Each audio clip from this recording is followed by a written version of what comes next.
Ќе најавиме една убава изложба која што ќе се случи во Скопје, а пред малку дознавме дека ќе бидеме меѓу првите кои што ќе ви соопштат ексклузивни детали за тоа.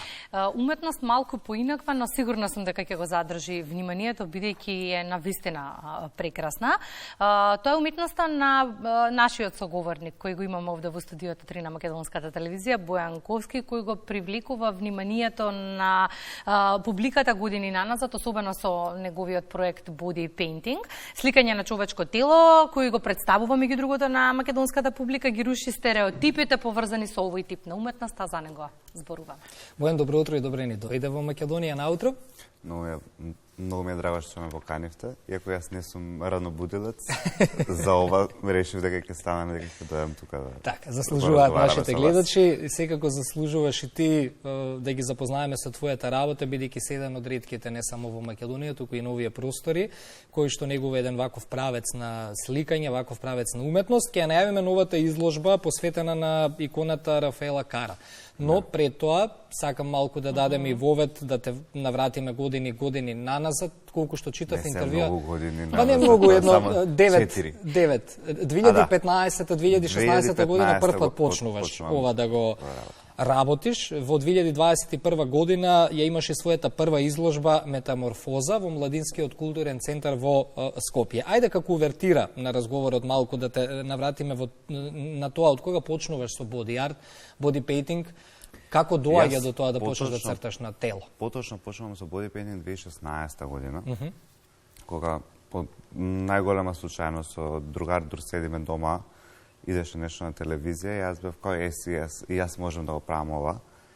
И знаеш кога ќе му кажеш на некој не можеш, е онака као сега ќе видиш. А ти таков одговор доби, нема шанси ова, така? И баш со него го направивме првиот бодипейнт. Првиот бодипейнт во животот ми беше со Леуард Лека, кој што моментално живее во Брисел, кој веќе 7 години.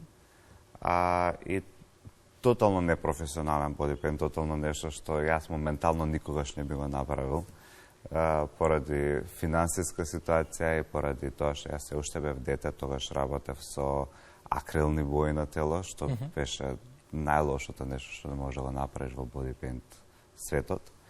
Но со текот на времето, со текот на годините, како што јас раснев, така разреши мојата техника, мојот материјал со кој што работам, така да сега е тотално различно од тогаш. И какви беа реакциите таа 2016-та, кога прв пат публиката почна да гледа што работите, какви се сега, години подоцна? Секако дека се многу различни, затоа што 2016 кога почнав да го работам, ова беше многу го работев во помала количина, во помал квалитета, исто така беше недостапно тука, никој не го правеше пред мене за јас да можам да кажам учев од таму, учев од ваму, еве сега ова го правам. Него морав цело време да учам на своји грешки, посебно во средина кај што тоа не беше баш најдобро прифатено, затоа што прво не можев да најдам модели, не можев да... Целата приказна беше многу интересна, ама сето тоа што имаше толку препреки, мислам дека ја направи доволно интересна за мене да продолжам да го работам тоа и да стигнам до ова што го работам сега и што е бодипейнтот моментално во нашата држава. Така. Колку време ти е потребно за целосно сликање? Или ова прашање е дискутабилно, зависи од инспирација? Ова прашање е дискутабилно од момент на што се работи, како се работи, која е идејата. Морам да признам дека пред 2-3 години да ме прашаш исто, ќе ти кажав не можам да направам бодипейнт под 4 часа.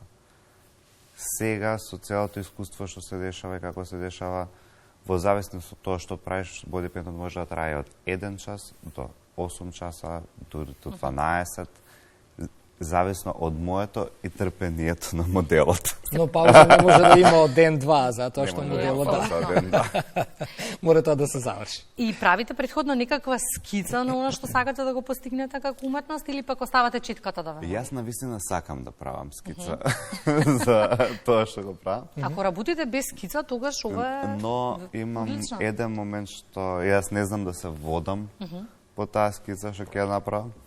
Така да најчесто се дела кои што дошле во момент, иако секој дело има некоја инспирација која што стои позадите.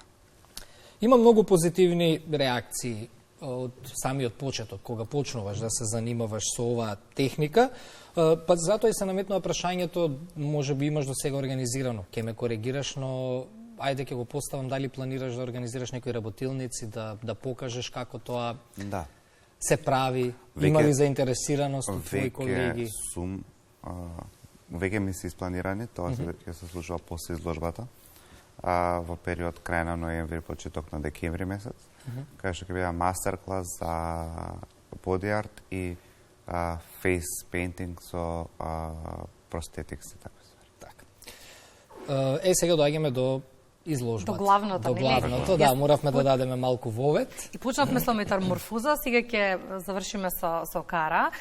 Станува збор за изложба која што чинаме закажа на 1 ноември 2024. Сега иде деталите. Кога, како, што, колку модели ќе има? Ова е прв пат кога што јас се најавувам оваа изложба. Се уште не ја најавена ниту на социјални медии, ниту никаде. Значи чиста е наша. Изложбата е на 1 ноември во Македонска опера и балет и отварањето е од 17 часот.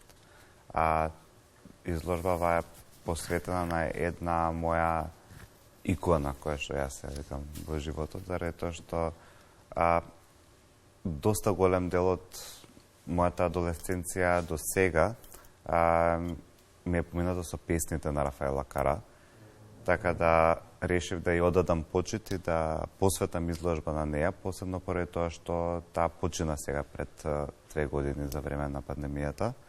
Почина од рак, не почина од ковид, но сепак мене во тој период ми беше така као тешко, но моментот е што нејзинот живот и дело и се што има направено, посебно за револуцијата на музиката во Италија е многу значително, и поради тоа сакав да посветам дел од моите слики, односно една изложба на неа. Колку модели ќе има, колку ќе видиме? На изложба има 12 фотографии, од 12 фотографии, на кои што се представени 15 модели. Секоја фотографија од различен фотограф, и сите модели се дел на некој начин од нашата сцена во Македонија, така да се вклучени доста луѓе. Исто така фризурите се правени, секој боди пент од различен фризер од исто од нашите простори, така да една голема група на луѓе сме кои што се вклучени во организација на оваа изложба. Вистинско уживање. Да. Останува да ги поканиме нашите гледачи, значи 1 ноември Национална опера и балет. Скопје, тоа ќе биде ние секако локацијата. ќе ги имаме фотографиите во утринската, нели? Да. Посекуваме убави изложби, се гледаме на 1 ноември.